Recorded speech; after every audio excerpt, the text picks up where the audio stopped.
অর্থের বিনিময়েও যেখানে ভালো চিকিৎসা পরিষেবা লাভ করাটা হয়ে দাঁড়িয়েছে দুর্লভ, এমন অবস্থায় চিকিৎসা পরিষেবা প্রদানে চিকিৎসকদের অধিক আন্তরিক হওয়ার আহ্বান জানালেন আসামের রাজ্যপাল।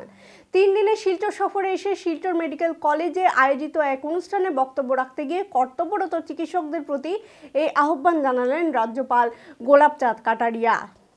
শিলচর মেডিকেলের শৌচালয়ের দুরবস্থার কথা আর কাউকে এখন বলতে হয় না, কারণ 3 দিনের বরাক সফরের শেষে বুধবার শিলচর মেডিকেলে উপস্থিত হয়ে এই প্রসঙ্গ তুললেন আসামের রাজ্যপাল গোলাপচাঁদ কাটারিয়া। এই পরিপ্রেক্ষিতে তিনি বলেন, সবার আগে এই জরুরি হাসপাতালের শৌচাগারের অবস্থা ঠিক করা উচিত। শৌচালয় পরিষ্কার থাকলেই পরিষ্কার থাকবে সম্পূর্ণ হাসপাতাল। শুধু তাই নয়, স্বাস্থ্য পরিষেবা আরো উন্নত করতে হলে চিকিৎসকদেরও রোগীদের প্রতি অধিক নরম ও আন্তরিক ব্যবহার করতে হবে, কারণ রোগীদের সঙ্গে সুন্দর ব্যবহার করলেই রোগীরা অর্ধেক সুস্থ হয়ে যান। আগে পরে চিকিৎসকদের বিভিন্ন অযুক্তিকর ব্যবহারের কথাও প্রকাশ্যে আসে শিলচর মেডিকেল কলেজ থেকে। তবে এবার সময় হচ্ছে এসব পাল্টাবার। मेरा भी अनुभव है, मतलब आपका व्यवहार ही आधा इलाज हो जाता है पेशेंट का।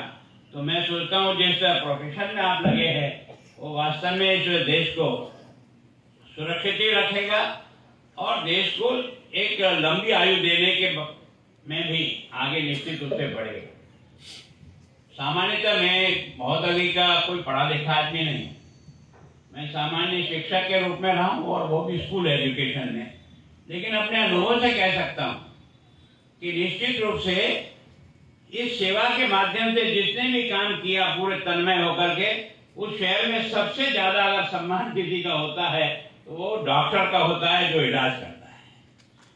समाज में भी आज भी उसका उतना ही सम्मान है। तो मैं सोचता हूँ आप जो बच्चे पढ़ने आए हैं वो इस बारे में थोड़ा अपने आप को, अपने व्यवहार को और अपने, हमारे यहाँ गुजरात के डॉक्टरों को हम सबसे नंबर 1 पे मानते हैं। हम राजस्थान के हैं लेकिन फिर भी हम ऐसा मानते हैं कि डॉक्टर पेशे में गुजरात का डॉक्टर हमारे यहाँ राजस्थान से बहुत आगे है। उसका एकमात्र कारण उसका व्यवहार, उसका मीठा बोलना, उसका बहुत अच्छे ढंग से व्यवहार करना। तो मैं सोचता हूँ पेशेंट को आते ही आधी बीमारी उसकी गायब हो जाती है केवल और केवल व्यवहार से। और एक तने हुए रहें, गुस्से में रहें, उठापटक करते रहें तो आधा मरीज तो भाई डाउन हो जाता है। तो मैं सोचता हूँ इस बारे में जरूर कोशिश करें और इसके लिए मैं सोचता हूँ कि मेडिटेशन करने का काम आप जरूर करें, ताकि आपका मानसिक जो है ना वो बिल्कुल सही सलामत और अच्छे ढंग से अगर रहेगा तो आप बहुत अच्छी प्रकार से अपने व्यवसाय को आगे बढ़ा सकें। ये देश का सौभाग्य मानता हूँ। मैं भी इतने वर्षों से राजनीति में हूँ। पूरे राजस्थान में 7 मेडिकल कॉलेज थे और अब देश के प्रधानमंत्री जी ने तय किया कि हिंदुस्तान के प्रत्येक जिले में मेडिकल कॉलेज होगा। जो आपके यहाँ 3 मेडिकल कॉलेज से आज 12 हुए हैं और 24 के बारे में आप कह रहे हैं। तो मैं सोचता हूँ इस प्रोफेशन को देश के प्रधानमंत्री ने कितनी प्रमुखता दी है, जो आवश्यकता हम महसूस करते थे, है ना। गांव में हम इसी बात का अनुभव करते थे कि अस्पताल तो है पर डॉक्टर नहीं है, अस्पताल तो है पर पैरामेडिकल स्टाफ नहीं है, और बिना स्टाफ के और बिना पैरामेडिकल के कोई इलाज नहीं हो सकता है। और मैं सोचता हूँ कि इस दृष्टि से आपने इस क्षेत्र में जिस प्रकार से आगे बढ़ने का प्रयास किया, लगभग आपकी ट्रेन 1000 के आसपास है, पीजी और दोनों मिलाकर। तो मैं सोचता हूँ कि एक तरह से इतने डॉक्टर आप तैयार कर रहे हैं, इतने गांव की आवश्यकता है आज भी। वो समय मैंने भी अपने राजस्थान में देखा है कि बीमार के पास टच होना तो बहुत कठिन काम है, दूर से देखने में भी घबराहट होती थी।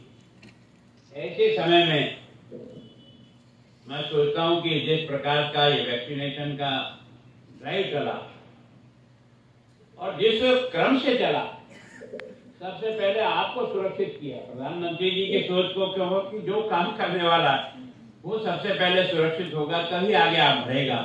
तो जिस तरीके से एक के बाद एक इस वैक्सीनेशन को और इतने 130 करोड़ लोगों को वैक्सीन समयबद्ध लग जाना और बिना किसी झगड़े और टंटे के लग जाना, मैं सोचता हूँ ये भी एक दुनिया ने चमत्कार देखा है कि किस तरह से इसमें काम करने वाले लोगों ने गांव-गांव तक जाकर के जिस प्रकार से भी इस वैक्सीनेशन को करना था वो आपने किया। मैं सोचता हूँ कि मुझे जानकारी मिली है कि यहाँ केवल आसाम के नहीं, सारे देश के बच्चे यहाँ पढ़ते हैं और उनके लिए आपने स्पेशल सीटें रखी हुई है कि जो बाहर के होंगे उनकी भी आपने सीटें निश्चित कर रखी है। आपने पीजी के में भी कई डिपार्टमेंट आपके यहाँ काम कर रहे हैं। मैं सोचता हूँ कि जिस प्रकार का आपका आउटडोर इंडोर है, उसकी संख्या भी, आउटडोर की संख्या 50,000 से भी अधिक। मैं सोचता हूँ कि वास्तव में आपकी सेवा के कारण से केवल आसाम नहीं, आसपास के लोग भी आप सब लोगों से बहुत ही प्रसन्न है। मेरा अनुभव से कह रहा हूँ, मैंने देखा नहीं, फिर हमारे हॉस्पिटल में केवल एक चीज जो मुझे अपने उदयपुर में भी असरती है, लाख कोशिश करने के बाद भी बाथरूम हमारे कभी भी सही नहीं होगा। Bureau report, north east update.